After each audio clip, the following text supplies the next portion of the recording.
네, 오늘 닥터브레인에서는 이런 키워드를 토대로 얘기 풀어볼까 합니다. 자, 키워드 열어보도록 할게요. 기관 투자자들의 매물, 사재가 계속해서 유입이 되고 있습니다. 오늘도 마찬가지로 앞서서 살펴보셨지만요. 기관 수급에 따라서 오르고 내리는 종목들이 있더라고요. 이 기관 관심 종목 중에서 우리가 가져갈 만한 전략들은 없을지 좀 찾아보도록 하겠습니다. 또 폭염이 오늘 또 이어졌습니다. 이 전력량이 급증하면서 오늘 경보 또 주의 발령되기도 했었죠. 어제에 이어서 이틀째입니다.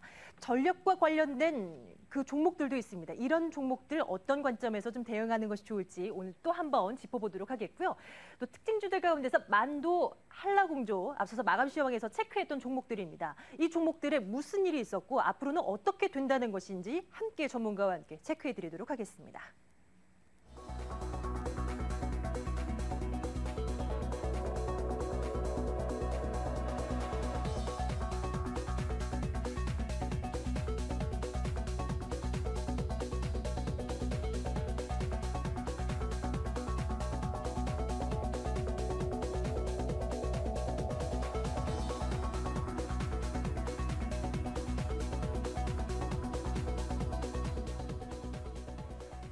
네, 예상했던 대로 움직여줬던 주식시장입니다. 하지만 그래도 오늘 자세하게 뜯어보고요. 내일을 위한 준비 또 차곡차곡 해나가야 되겠죠. 자, 오늘도요. MTN 김종효 애널리스트와 함께하도록 하겠습니다. 어서 오세요. 네, 안녕하십니까? 예, 예상은 했었지만 또 지수가 이렇게나 지지부진하게 움직임이니까 또 괜찮은 건가 싶기도 하고요. 오늘 시장 좀 어떻게 평가할 수 있겠습니까? 네, 가장 특징적인 부분은 지수보다는 종목의 포커스가 맞춰진 상황이었다라고 보여지고요. 예. 수급상으로 봤을 때는 기관 투자자의 매수가 오늘 시장을 좀 지배하지 않았나. 그래서 기관 투자자의 매수가 강했던 종목군들은 시장 대비해서 양호한 수익률을 보인 반면 반대로 기관 투자자의 외면을 받았던 종목군들의 수익률은 상대적으로 굉장히 부진한 모습을 보이면서 마감한 점이 오늘 시장의 중요한 특징이라고 보여집니다. 결국은 지수가 추가적으로 상승할 수 있는 주변 여건들은 마련되어 있었지만 시장에 대한 신뢰도, 우리가 걸고 있는 정책 기대에 대한 신뢰도가 아직까지 그렇게 높진 않다라는 점. 그래서 이 전체적인 분위기와 주변 여건을 보면 추가적인 상승 여력은 충분한데 예. 아직까지 시장에서 좀 더 주저하는 그런 모습들이 발견되고 있다. 그래서 기관 투자자들의 그 개별적인 종목 매매에 의해서만 오늘 시장의 전반적인 흐름이 결정된 것이 아닌가라고 보여지고 있고요. 장중 변동성을 일부 부여한 것은 외국인들의 선물 매매와 베이시스 변화에 따른 프로그램 매매가 시장의 장중 등락을 그나마 좀 좌우했다고 볼 수가 있습니다. 이것마저 없었다면 오늘 지수의 흐름은 아마 더 답답하게 마감되지 않았을까 이렇게 생각하고 있습니다. 예, 연기금의 행보는 좀 어떻게 봐야 되는지 모르겠습니다. 이미 지난달에 연기금이 6천억 원 넘는 매수를 보였고요. 이번 달 들어서도 계속해서 꾸준히 일정 부분 물량을 받아가는 모습인데 이거 좀 긍정적으로 해석해 볼 수 있는 겁니까? 연기금의 매수는 이렇게 보셔야 되겠죠. 연기금이 하반기에 투자해야 될 물량이 있습니다. 예, 그 물량 자체를 지금 채워 나가는 과정이고요. 예. 또 지수가 올라가게 되면 연기금이 이제 과거에는 채권 위주의 투자 전략을 썼었지만 이제는 주식도 늘려가고 있거든요. 예. 그런 과정에서 만약에 주식을 적정하게 채워넣지 않으면 결국은 주가 반등에 따라서 추가적인 수익률을 못 쫓아가니까 벤치마크 수익률을 못 쫓아가게 되면 운용하는 사람들도 그에 대한 책임을 져야 되겠지만 예. 실제로 국민연금이라고 하는 것이 일정 부분의 수익률을 계속 내서 유지가 돼야 되는 거 아니겠습니까? 그래서 그 부분에 따라서 지수가 올라가면 올라갈수록 연기금을 살 수밖에 없다라고 보여지고 있고요. 반대로 지수가 또 크게 빠지게 된다면 이 포트폴리오 수익률을 보호하기 위한 또 정책적으로 이 시장 안정화를 위한 그런 매수세는 앞으로도 이어질 것으로 보여지고 있고 상반기에 별로 집행하지 않았기 때문에 하반기에 비교적 많이 집행될 것이다라는 것은 이미 시장에 알려져 있는 사실이다. 이렇게 좀 봐야 될 것 같습니다. 기관 투자자들의 선호도에 따라서 업종별로, 종목별로 등락이 오갔다라는 말씀 이제 확인해 보도록 하겠습니다. 어떤 업종이 그러했고 어떤 업종은 또 기관이 소외를 받았는지 좀 체크해 주시죠. 네, 오늘 외국인들도 좀 마찬가지 흐름이었다라고 보여집니다만 주로 기관들의 선호를 받았던 그런 업종들은 화학, 전기전자, 유통, 건설, 증권업종이 오늘 기관의 선호를 굉장히 많이 받았고요. 반대로 매도가 강화됐던 업종은 전기가스 업종과 통신업종이라고 볼 수가 있습니다. 특징을 잡으라고 한다면 좀 어떨까요? 기관 투자자들의 사자가 화학, 전자, 유통, 건설, 증권. 화학과 전자는 건설도 어제 이제 설명을 해주신 것 같고 증권주에 대한 시각은 왜 이렇게 좀 좋아진 겁니까? 아무래도 이제 시장에서 어제도 말씀드렸습니다만 지수가 추가적으로 오르지 못할 때는 기존에 올랐던 종목을 추가적으로 더 사는 것보단 순환을 돌릴 가능성이 높다라고 말씀을 드렸고 그와 관련된 흐름이 나타나고 있는 것이 아닌가라고 보여집니다. 최근 시장에 자신감이 있었다면 주도주가 있고 그 주도주를 더 밀고 나가는 모습을 보여야 되는데 시장에 대한 자신감이 떨어지다 보니까 다시 한번 정고점 부근에 온 종목군들에 대해서는 주저하게 되거든요. 그래서 삼성전자 같은 경우에도 최고점은 140만 원을 돌파했습니다만 단기 고점은 130만 원대죠. 역시 130만 원대에서는 브레이크가 걸리는 그런 모습을 상대적으로 보여주고 있고 다른 여타 종목들도 마찬가지다라고 보여집니다. 그러다 보니까 오늘은 상대적으로 덜 오른 종목 중에서 낙폭과대 종목 중에서 종목을 고르다 보니 섬유유복 업종이라든지 증권주라든지 이런 종목군들을 골라내는 모습들을 보였다. 그래서 기관 투자자도 지금 자신감 있는 매수라면 시장의 상대적인 우위를 차지하고 있는 전기전자나 자동차 종목군들의 신고가를 만들어내면서 밀어내는 모습을 보여야 되는데 아직까지 그 정도의 자신감은 보이지 못하고 있다. 그래서 지수가 정체되는 구간에서는 추가적인 하락만 방어하는 그 정도라고 볼 수가 있겠고요. 상대적으로 낙폭이 깊었는데 오르지 못했던 종목. 예를 들어서 섬유유복 쪽에서 대표적으로 베이직하우스. 지금 펀더멘탈이 아무것도 바뀐 게 없거든요. 그런데 오늘 보고서가 나오면서 7%가량의 급등. 결국은 가격 메리트가 있는 종목군들의 업황 회복 기대감, 턴어라운드 기대감을 일종의 주가의 상승으로 뉴스를 만들어냈다라고 볼 수가 있겠죠. 그래서 주가의 흐름에 뉴스가 먼저 가느냐, 후에 오느냐 이런 부분을 살펴봐야 될 텐데 최근의 흐름을 보시면 뒤에 온다라는 거죠. 시세가 먼저 나오고 그와 관련된 뉴스를 만들어내는 듯한 모습을 최근에 보여주고 있기 때문에 그것은 그만큼 시장에 대한 자신감이 떨어져 있다라고 볼 수가 있습니다. 그렇겠네요. 네, 그래서 전체적으로 지금 기관 매수가 강화된 업종의 특징을 우리가 좀 요약해 보자면 업황 바닥 기대감이 확대되고 있는 화학주라든지 그리고 조금 전에 언급해 주셨던 증권주와 같은 종목군들 턴어라운드 종목을 중심으로 바라보고 있는 것과 함께 IT 종목 중심으로 해서는 실적이 그래도 쭉 유지가 될 것으로 보여지고 있는 그들 종목에 대해서 추가적인 하락을 방어하는 모습들을 오늘 보여주었다. 이렇게 정리해 볼 수가 있습니다. 구체적으로 종목 하나하나 특징적인 움직임 보였던 것들 좀 확인해 보도록 할게요. 앞서서도 그 키워드 브리핑할 때 말씀드렸지만 폭염 때문에 요즘 난리도 아닙니다. 이 전력량이 급증하면서 오늘 그 이틀째 전력경보 주의가 이제 발령되기도 했는데 한국전력 먼저 좀 살펴봤으면 좋겠어요. 얼마 전에 이제 요금 인상안 발표가 됐는데 물론 이제 한국전력 입장에서는 성에 좀 못 미치는 수준의 이제 요금 인상폭이 결정이 됐습니다만 투자자 입장에서는 어떻게 봐야 되겠습니까? 이제 더 이상 기댈 곳은 없다. 이제 실망할 것밖에 없다. 이렇게 좀 봐야 되는 겁니까? 그러니까 이제 이렇게 살펴볼 수가 있는 거죠. 예를 들자면 이제 박소연 앵커에게 누군가 제안을 합니다. 어떠한 상가를 사라고 이제 제안을 하는데 이 상가가 원래는 8억 원짜리다. 근데 지금 시장의 매물로 3억에 나와 있다.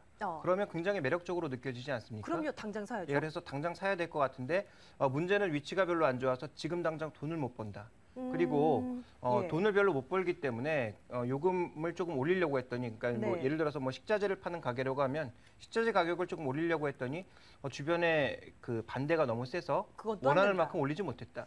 그렇다면 이건 결국 선택의 문제거든요. 장기적으로 보면 언젠가는 분명히 자산 가치라고 볼 수 있는 8만 원에서 6만 원 사이 정도를 갈 수는 있겠지만 지금 당장은 정부 정책이라든지 여러 가지에 묶여서 요금을 원하는 만큼 올리지 못하고 있고 또 실제적으로 그 내부로 보면 굉장히 구조조정 요인들이 많이 있거든요.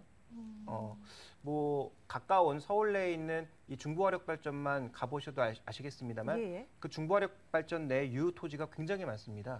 실제적으로 그런 부분들 그리고 이 인력 운영에 있어서도 방만한 부분이 있다라는 점 그리고 상대적으로 지금 이익이 나지 않는 회사에 굉장히 높은 연봉을 받고 있다라는 점 이런 부분들을 고쳐야 되는데 정부의 지분이 팔리지 않는 이상, 즉 민영화되지 않는 이상 이런 부분들이 본격적으로 진행되기에는 굉장히 어렵다라고 보여집니다. 그래서 장기적으로 자산 가치를 믿는 분들에게는 계속 지금 매력적인 가격이 되겠지만 단기적으로 이제 시황을 쫓아서 투자하는 짧은 구간의 투자자들에게는 여전히 매력적이지 않은 상황이고요. 하반기에 한전에서는 추가적으로 요금 인상을 시도하겠다라는 얘기가 나오고 있는데 최근에 이 경기라든지 분위기를 보면 어려울 것 같습니다. 그렇죠. 저도 동의합니다.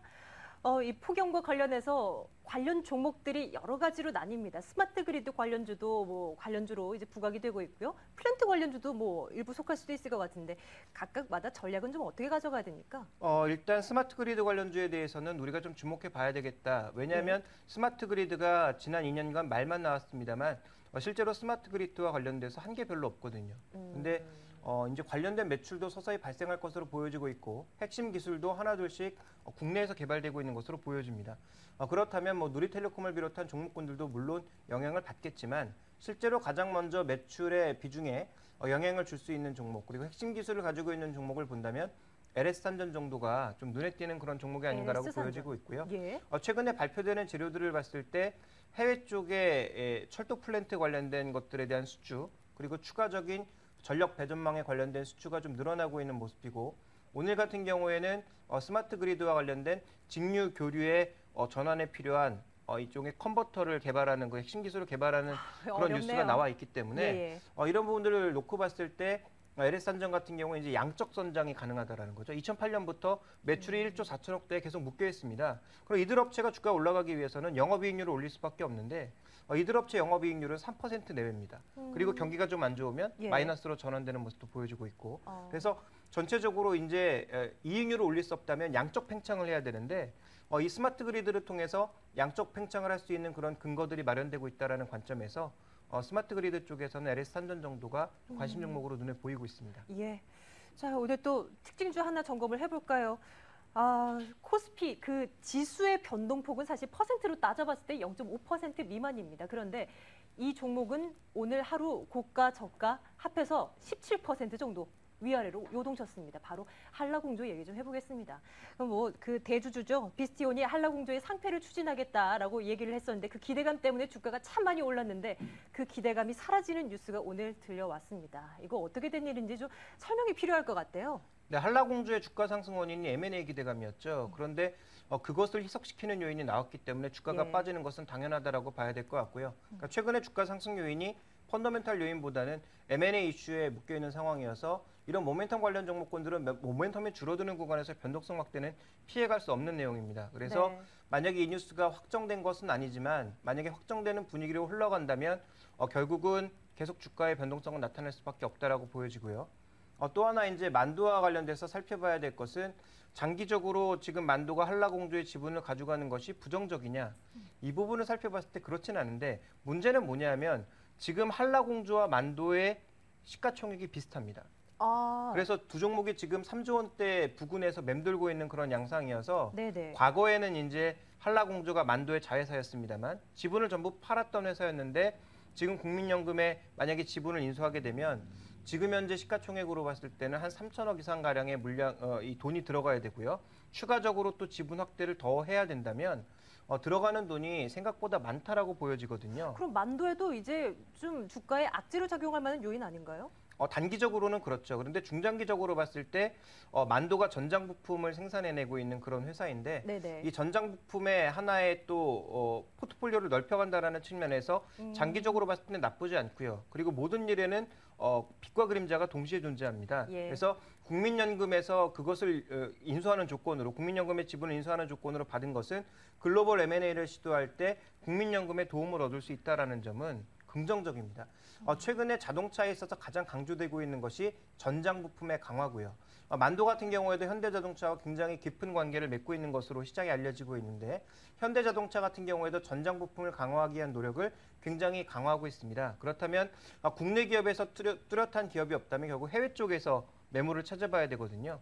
거기에 유력한 원군을 얻었다라는 측면에서 놓고 보게 되면 단기적으로는 부담 요인으로 작용할 수 있지만 중장기적으로는 국민연금이라고 하는 우군을 만났다라는 점 그리고 과거에 팔았던 자회사를 비록 비싼 가격이긴 하나 되사옴으로써 또 하나의 이제 부품 포트폴리오를 넓혀간다는 입장에서 보면 만도는 장기적인 관점에서 봤을 땐 나쁘지 않다라고 보고 있습니다. 이게 정말 만도에 대한 그 과거 뭐 모든 종목이 그렇긴 하겠지만은 참 기대감이 쏠렸던 적이 있습니다. 그런데 최근 들어서 15만 원에서 17만 원 사이에서 오가는 그런 움직임이 나타났었는데 좀 긴 시각에서 본다면 지금 들어가는 것도 나쁘지 않다, 매력적인 구간이다라고 판단하신다는 말씀이시죠? 예, 그렇습니다. 그리고 부품사의 가장 핵심은 뭐냐면 현대자동차에 귀속되어 있던 그런 부품주들이 글로벌 부품사로 변하는 그런 구간에서 양적인 팽창과 함께 이익률도 끌어올릴 수 있는 요인들이 있거든요.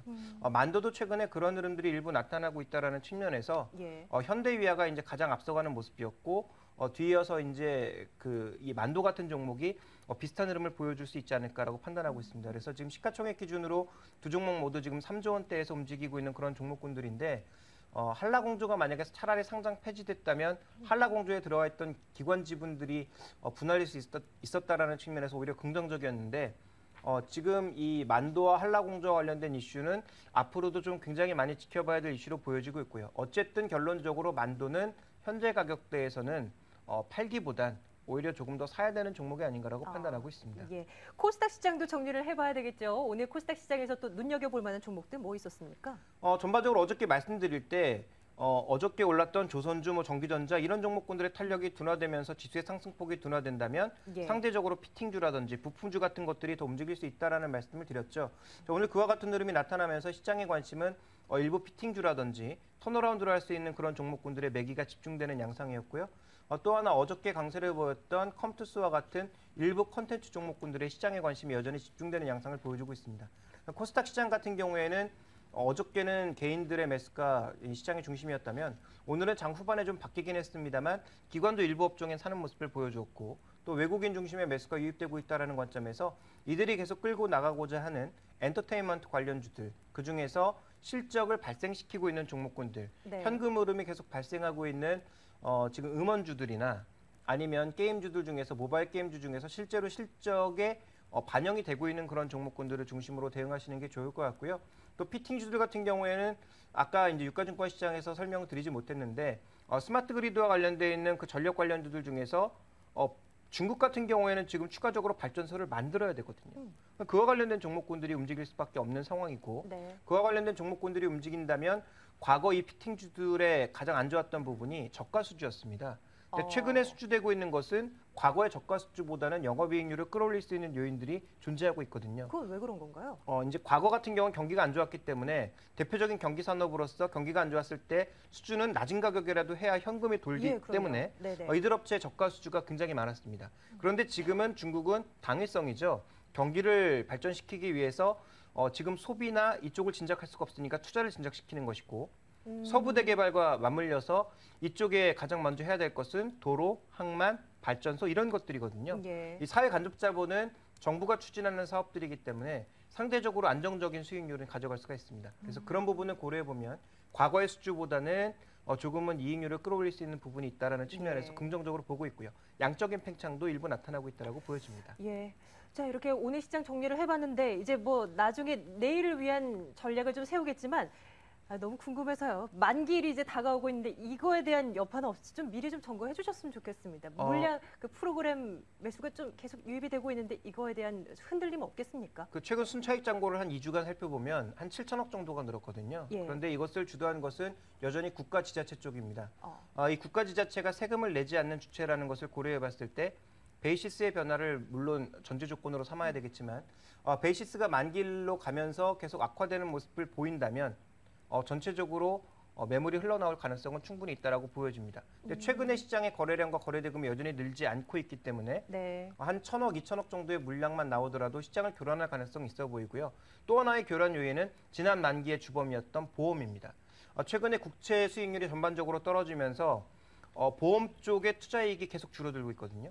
그래서 만기일 날 일종의 좀 쇼맨십을 보여주는 그런 경우가 많은데 만약에 이번 만기에도 보험 주체에 이런 상황이 나타나게 된다면 만기일의 변동성은 확대될 수 있는 개연성이 있다. 그래서 전체적으로 좀 만기에 대해서는 내일 또 다시 한번 언급드리겠습니다만 예. 조금 수급적으로 부담이 되는 요인은 존재하고 있다. 그렇지만 추가적으로 급락을 일으키는 요인이기보다는 상단을 제한할 수 있는 요인의 가능성이 높다라는 측면에서 예. 접근해야 될 것 같습니다. 예. 자, 오늘 시장 여기까지 정리하고요. 이제 내일을 위한 준비하러 가겠습니다. 일단 오늘 밤에 나올 글로벌 경제 일정 확인하고 오시겠습니다.